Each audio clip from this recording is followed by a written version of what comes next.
మీరు బీసీ బిడ్డ కాబట్టి రకమైనటువంటి గౌరవం ఉంటుంది. మొత్తం దేశంలో ఒక రకమైనటువంటి సంస్కృతి ఉంటే తెలంగాణ రాష్ట్రంలో ప్రత్యేకించి బీసీ బిడ్డల ఇళ్లలో మరీ ముఖ్యంగా ఆడబిడ్డలకు కాళ్ళు మొక్కి ఏదన్నా శుభకార్యం ఉంటే తండ్రులు అన్నదమ్ములు బయటకు వెళ్ళేటటువంటి సంస్కృతి ఉంటుంది. బోనం ఎత్తుకున్నటువంటి ఆడబిడ్డను ఆల్మోస్ట్ అమ్మవారిని చూసినట్టు చూసేటటువంటి ఒక పవిత్రమైన సంస్కృతి మన తెలంగాణ రాష్ట్రంలో ఉంటుంది. ఇప్పుడిప్పుడే తెలంగాణలో భారతదేశం మొత్తంలో మహిళలు రాజకీయంలో ముందడుగేస్తూ సమస్యలపైన మాట్లాడుతున్నటువంటి సందర్భాన్ని మనం గమనిస్తున్నాం. మహిళలు రాజకీయాల్లోకి వచ్చినటువంటి వారిని చాలా పరుషమైనటువంటి పదజాలంతో ఒక బాధ్యతాయుత పదవిలో ఉన్నటువంటి వ్యక్తులు విమర్శ చేస్తే మరి వాళ్ళు వచ్చేవాళ్ళు కూడా రాకుండా వెనక్కి తగ్గేటటువంటి పరిస్థితి ఉంటుంది.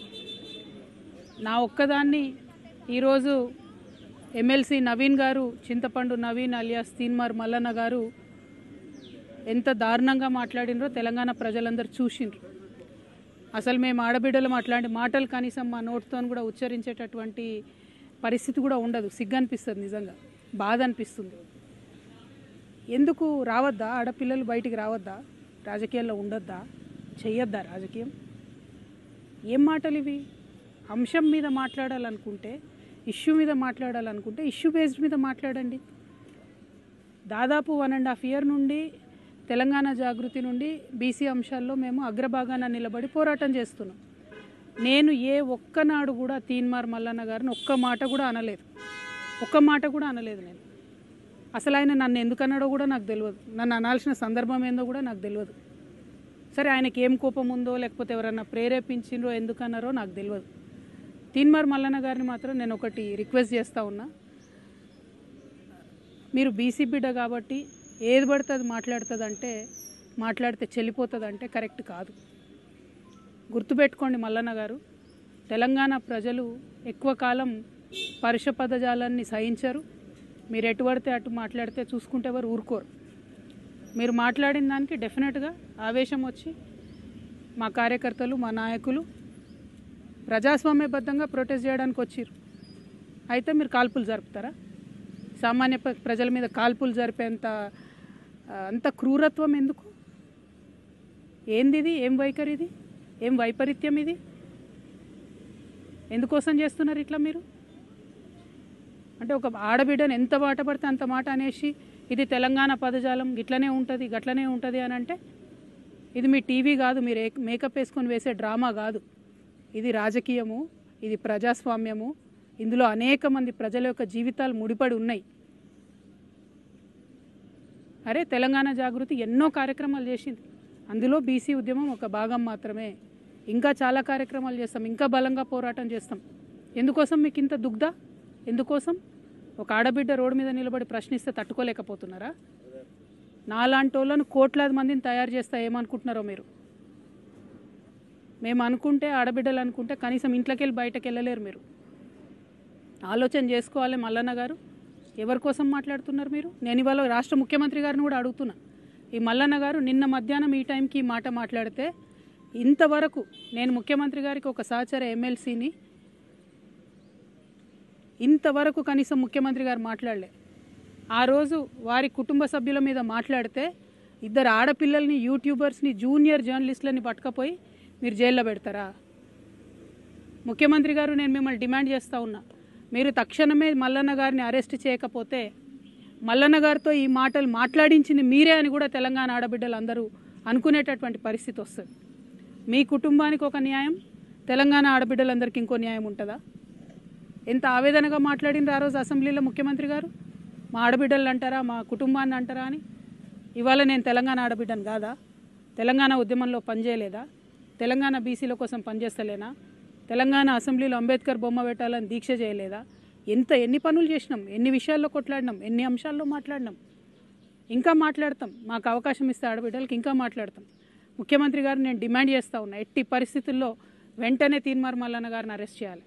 మేము రేపు ఉమెన్స్ కమిషన్ కూడా వెళ్తాం, నేషనల్ ఉమెన్స్ కమిషన్ కూడా వెళ్తాం. ఇవాళ చైర్మన్ గారికి ఇచ్చిన రిప్రజెంటేషన్లో కూడా నేను అదే చెప్పిన. హౌస్ సెషన్లో లేదు కాబట్టి ప్రివిలేజ్ మోషన్ నేను మూవ్ చేయలేను, కాబట్టి ఎథిక్స్ కమిటీకి మీరు రిఫర్ చేయండి. అట్లానే చైర్మన్ గారికి డిస్క్రిషనరీ పవర్స్ ఉంటాయి. అంటే చాలా అసాధారణమైనటువంటి పవర్స్ ఉంటాయి. ఆ అసాధారణమైనటువంటి పవర్స్ యూజ్ చేసి తీన్మార్ మల్లన్న గారిని వెంటనే ఎమ్మెల్సీ నుండి సస్పెండ్ చేయమని కూడా నేను డిమాండ్ చేస్తూ ఉన్నాను. ఎందుకంటే ఒక బాధ్యతాయుతమైనటువంటి పదవిలో ఉన్న వ్యక్తులు నోరు చూసుకొని మాట్లాడాలి. మనని లక్షలాది మంది ప్రజలు గమనిస్తుంటారు. నాకు మాట్లాడరాక కాదు, నాకు భాష తెలియక కాదు, కానీ కంట్రోల్లో ఉండాలి, లిమిట్లో ఉండాలి, ప్రజాస్వామ్యబద్ధంగా ప్రశ్నించాలి. అది వదిలిపెట్టి మీరు ఏది పడితే అది మాట్లాడతామంటే మాత్రం మేము ఈడ ఊరుకోము.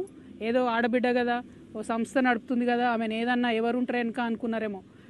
నా వెనక లక్షలాది మంది తెలంగాణ ఆడబిడ్డలు ఉన్నారు, నా వెనక లక్షలాది మంది తెలంగాణ అన్నదమ్ములు ఉన్నారు. నేను మామూలు ఆడబిడ్డను కాదు చెప్తున్నా. అగ్గి రవ్వనై రగులుతా ఎక్కువ తక్కువ వేస్తే. తీన్మార్ మల్లన్న గారు జాగ్రత్త, నేను చెప్తున్నా, జాగ్రత్తగా ఉండండి. Thank you. జై తెలంగాణ.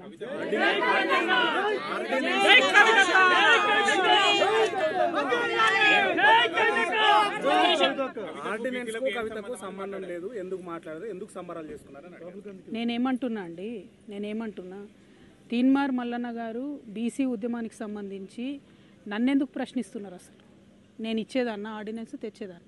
నేను మీలాగానే ఉద్యమం చేస్తున్నా, ఆయన ఉద్యమం చేస్తున్నారు. అసలు నేను ఆయన ఎప్పుడన్నా ఏమన్నా అన్నానా?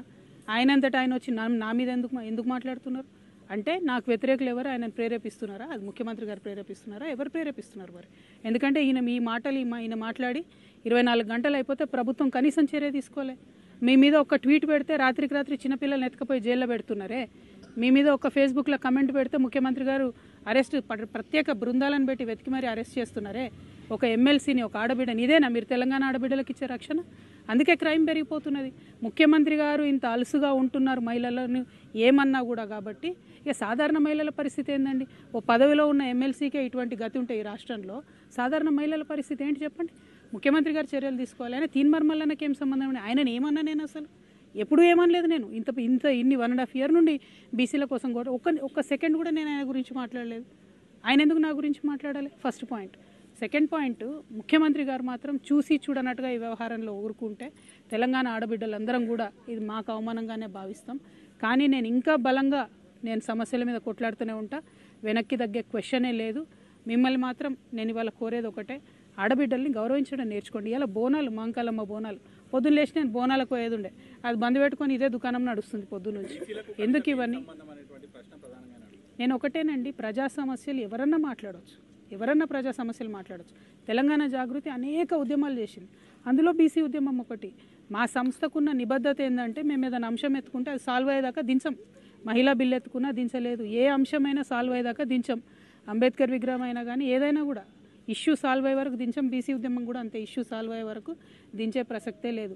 అటువంటి కమిట్మెంట్, అటువంటి నిబద్ధత ఉన్న సంస్థ కాబట్టి మా మీద రాళ్ళు పడతాయి, కరెక్టే. కాకపోతే ఈయన వ్యక్తిగతంగా ఎందుకు అనాలే నన్ను అని దానికి తెలంగాణ పడికట్టాను కవరింగ్ ఇచ్చుకుంటే, చూస్తూ ఊరుకుంటే, చూస్తూ వదిలేస్తే ఈ జాడ్యం పెరిగిపోతుంది, తెలంగాణ అంతా వ్యాపిస్తుంది.